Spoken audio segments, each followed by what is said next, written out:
টনিকে নতুন দিশা দেখালো বলরাম। বলরাম টনি নন্দিনীকে এমন কিছু পয়েন্ট বলল যাতে করে নিজেকে নির্দোষ প্রমাণ করার লড়াইয়ে আরও এক ধাপ এগিয়ে গেল তটিনী। সেই সাথে বলরাম টনিকে এটাও জানিয়ে দিল সে বিশ্বাস করে তটিনী তার বর পরশুরামকে শেষ করতে পারে না আর টনি নির্দোষ। যেই কথাগুলো শুনে তটিনী ভেতরে ভেতরে নতুন আশার আলো খুঁজে পায়।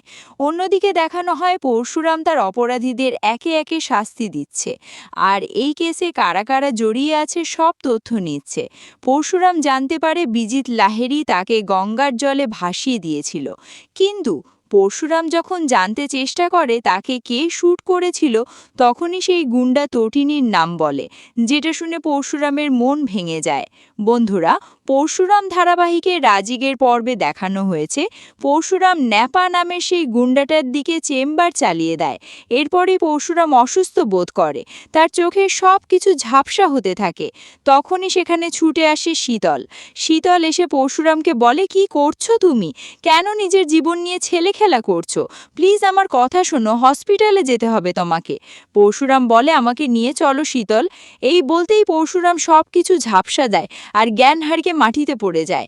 শীতল তখন তার লোকদের বলে পরশুরামকে ধরাধরি করে গাড়িতে তোলে আর তারপরে ডক্টরকে ফোন করে জানায় আমরা আসছি। এরপরে শীতল পরশুরামকে নিয়ে হাসপাতালে আসে। ডক্টর পরশুরামকে ব্লাড দেয় আর এরপরে ডক্টর জানায় ইনফেকশন ছড়িয়ে পড়ছে। এভাবে রোগীর যখন তখন হসপিটাল থেকে বেরিয়ে যাওয়া ঠিক নয়। এভাবে চলতে থাকলে আমরা রোগীকে বাঁচাতে পারবো না। যেই কথাটা শোনার পরে শীতল বলে, ডক্টর ও হয়তো অবতার পরশুরাম নয়, ও হয়তো কমন ম্যান পরশুরাম, তবু আমি বলছি ও শেষ হবে না, এইভাবে ও শেষ হতে পারে না, তাই আপনি ও ট্রিটমেন্ট করুন। ডক্টর বলে ঠিক আছে।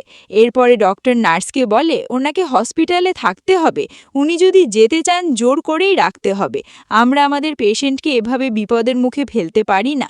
এই বলে নার্সকে আর শীতলকে কিছু কথা বলে ডক্টর ওখান থেকে চলে যায়। শীতল পরশুরামের দিকে তাকায় আর অঝরে কাঁদতে থাকে। শীতল বলে, আমি তোমায় খুব ভালোবাসি পরশুরাম, খুব ভালোবাসি আমি তোমায়। এই বলে পরশুরামের মাথায় কপালে হাত বোলাতে থাকে। অন্যদিকে দেখানো হয় তটিনী বাচ্চাদেরকে শান্ত করতে চেষ্টা করছে। তটিনী লাড্ডু পিককে বলে, বিশ্বাস করো আমি তোমাদের পাকে কিচ্ছু করিনি, আমি তোমাদের পাকে শেষ করিনি, চেম্বার চালাইনি আমি তো তোমাদের পাকে বাঁচানোর জন্য চেম্বার হাতে তুলেছিলাম আর সবাই ভাবছে আমিই চেম্বার চালিয়েছি। তোমাদেরও কি মনে হয় আমি চেম্বার চালিয়েছি? লাড্ডু পিক গোতাবের মাম্মিকে বলে, না মাম্মি, আমরা সেটা বিশ্বাস করি না, আমরা এটা বিশ্বাস করি যে তুমি আমাদের পাকে শেষ করতে পারো না। এরপরে তটিনী বলে, তোমরা কেঁদো না, একদম কাঁদবে না তোমরা, তোমাদের পা ফিরবে, ফিরে আসবে, তোমাদের মাথার ওপর থেকে তোমাদের পায়ের ছায়া আমি কোনোদিন সরতে দেব না। তখনই সেখানে আসে নান্দিনী। নান্দিনী তটিনীকে জানায় কাল তোর কোর্টে যেতে হবে, কেসের ডেট আছে। তখনই টনি বলে, আবারও কোর্টে যেতে হবে? বিশ্বাস কর দিভাই, আমি কোনো কিছু করিনি, আমি কোনো ক্রাইম করিনি। তখনই নান্দিনী বলে, এখানে বিশ্বাস অবিশ্বাসের প্রশ্ন নয়, প্রমাণ কথা বলবে, আর তোর বিরুদ্ধে সব প্রমাণ আছে। আমি জানি না এই কেসটা কিভাবে লড়ব, তোকে হ্যাঁ আমি চেষ্টা করছি, আর তোকে আজকেই স্পেশাল ব্রাঞ্চে যেতে হবে। মহেতোষ মজুমদার আর তার টিম তোকে জেরা করবে। তটিনী বলে, আবারও? আমি তো বারবার এক কথা বলছি, আমি আমার বরের কিচ্ছু করিনি, আমি আর কতবারই এ কথা বলবো? তখনই নান্দিনী বলে, দেখ টনি, তোর মুখের কথাই কিচ্ছু যায় আসে না, প্রমাণ চাই, কোর্ট প্রমাণ চাই, আর সেই প্রমাণটাই জোগাড় করতে হবে। যদিও আমি জানি সব প্রমাণ তোর বিরুদ্ধে আর অনেক সাক্ষী আছে যারা বলছে তুই চেম্বার চালিয়েছিলি। তখনই তটিনী বলে, তুইও কি সেটা বিশ্বাস করিস? নান্দিনী বলে, আমি একজন উকিল, আমার প্রমাণ চাই, কোনো বিশ্বাস অবিশ্বাস সম্পর্ক এইসবে আমার কিচ্ছু যায় আসে না। এই বলে নান্দিনী তটিনীকে বলে, আমি রেডি হয়ে নিচ্ছি, আর তুইও রেডি হ। তখনই টনি বলে, তুইও যাবি আমার সাথে? নান্দিনী বলে, হ্যাঁ যাব, কারণ আমি একজন লয়ার আর আমি আমার ক্লায়েন্টকে একা ছাড়তে পারি না, অনেক মোটা অঙ্কের টাকা নিয়েছি, তাই আমাকে আমার কাজই করতেই হবে। তখনই সেখানে আসে নান্দিনীর মা। নান্দিনীর মা এসে বলে, তুই কি একজন মানুষ? নিজের ছোট বোনের কেস লড়ার জন্য তুই মোটা অঙ্কের টাকা নিয়েছিস? নান্দিনী বলে, মা আমার দিকে অভিযোগের আঙুল তোলো না, আমার দিকে অভিযোগের আঙুল তুললে বাকি 4টি আঙুল তোমার দিকে ঘুরে থাকবে। সবাই বলবে তুমি তোমার মেয়েকে মানুষ করতে পারোনি, সুশিক্ষা দিতে পারো পারোনি। তুমি জানো তোমার মেয়ে কতটা অপরাধ জগতের সাথে জড়িয়ে আছে? ও যে র্যাকেটের সাথে জড়িয়ে আছে তার সাক্ষী আমি নিজে। অনেকবার দেখেছি ওকে র্যাকেটের সাথে। তটিনী বলে, কিন্তু দিদি আমি তো ওখানে গিয়েছিলাম একটা নাটক করতে, শুধুমাত্র প্রমাণ সংগ্রহ করতে, আর সেটা তো মহিতোষ মজুমদার জানতো। নন্দিনী বলে, উনি তো ওটা অস্বীকার করেছেন, তাই তোর মুখের কথায় এখন আর কিচ্ছু যায় আসে না। যাই হোক, তুই রেডি হ। এই বলে নন্দিনী ওখান থেকে চলে যায়। অন্যদিকে দেখানো হয় পরশুরাম, যে কিনা হসপিটালের বেডে শুয়ে আছে। সেদিনের সেই ঘটনাগুলো বারবার পরশুরামের মনে পড়তে থাকে, আর পরশুরাম ছটপট করে। অন্যদিকে দেখানো হয় তটিনী স্পেশাল ব্রাঞ্চে এসেছে, তার সাথে এসেছে নন্দিনী। বারবার করে সৌরভ তনির সাথে খারাপ ব্যবহার করে, আর তাকে একটাই প্রশ্ন করে, নিজের দোষ স্বীকার করে নিন। তনি বলে, আমি আর কতবার বলবো আমি কোনো অন্যায় করিনি, অপরাধ করিনি, তবু কেন বারবার আমাকে এভাবে জেরা করছেন? নন্দিনীও বলে, আপনারা আমাদের ক্লায়েন্টকে এভাবে হ্যারাস করতে পারেন না। তখনই পরশুরামের বস বলে, আপনি চুপ করুন, আমাদেরকে আমাদের দায়িত্ব পালন করতে দিন। এরপরেই সৌরভ খুব বাজে ব্যবহার করে তনিনীর সাথে। বলরাম, সৌরভকে ভুলে যাস না, ও আমাদের কলিগের স্ত্রী।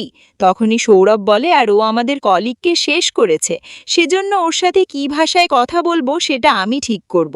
মায়া বলে, বাবা এখন দেখছি খুব দরদ উতলে পড়ছে। মহিতোষ মজুমদার মায়া আর বলরামের সাথে খুব খারাপ ব্যবহার করে।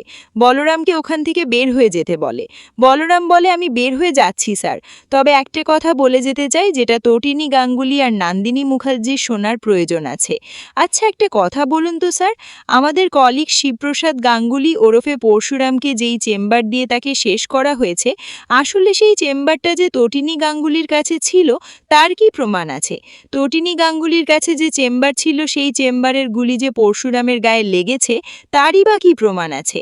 নন্দিনী আর তটিনী যেন বলরামের এই কথায় নতুন দিশা খুঁজে পায়। নন্দিনী বলে, এই কথাটা আমার মাথায় আগে কেন আসেনি? তটিনী বলে, সত্যিই তো, আমিও তো সেভাবে ভাবিনি। আমি যদি শ্যুট না করে থাকি তবে কে শ্যুট করেছিল? নিশ্চয়ই অন্য কেউ, অন্য কোনো চেম্বার থেকে। আমি সেই চেম্বার দেখতে চাই। মহিতোষ মজুমদার সৌরভ তটিনীকে সাফ জানিয়ে দেয়, আপনি একজন অপরাধী, আসামি, আপনাকে আমরা কোনো প্রমাণ দেখাবো না, যা প্রমাণ আছে আমরা কোর্টে পেশ করব। এরপরেই বলরাম এমন একটা কথা বলার কারণে মহিতোষ মজুমদার বলরামের ওপরে খুব রেগে যায়, আর বলরামকে ওখান থেকে যত তাড়াতাড়ি সম্ভব বের হতে বলে। বলরাম যাওয়ার আগে তটিনীকে বলে, পুরো পৃথিবী যদি আপনাকে অবিশ্বাস করে তবুও আমি আপনাকে বিশ্বাস করি। আমার বিশ্বাস আপনি আমার বন্ধু পরশুরাম, আপনার স্বামী শিবপ্রসাদ গাঙ্গুলিকে শেষ করতে পারেন না। আমি আপনাকে বিশ্বাস করি। এই বলে বলরাম ওখান থেকে বেরিয়ে যায়। মায়াও তার সাথে বেরিয়ে যায়, আর তটিনী মনে মনে হাসতে থাকে। তনির মুখে হাসি ফুটে ওঠে। তবুও তাই পৃথিবীতে কেউ একজন তার পাশে দাঁড়িয়েছে, তাকে বিশ্বাস করেছে। আগামী পর্বে দেখানো হবে পরশুরাম হসপিটাল থেকে আবারও চলে আসে তার পরের শিকারের কাছে, আর শিকারের কাছে এসেই পরশুরাম জানতে চায়, বল সেদিন আমাকে কারা নদীতে ফেলে দিয়েছিল? তখনই সেই লোক জানায়, বিজনলাল। এরপরেই পরশুরাম বলে, আর আমার দিকে চেম্বার চালিয়েছিল কে? তখনই সেই লোকটা জানায়, তটিনী গাঙ্গুলি। যেই কথাটা শুনে পরশুরামের মন ভেঙে যায়। তো বন্ধুরা, কি হতে চলেছে পরশুরাম ধারাবাহিকে? পরশুরাম ধারাবাহিকের পরবর্তী আপডেট পেতে আমাদের সাথেই থেকো। ধন্যবাদ সবাইকে।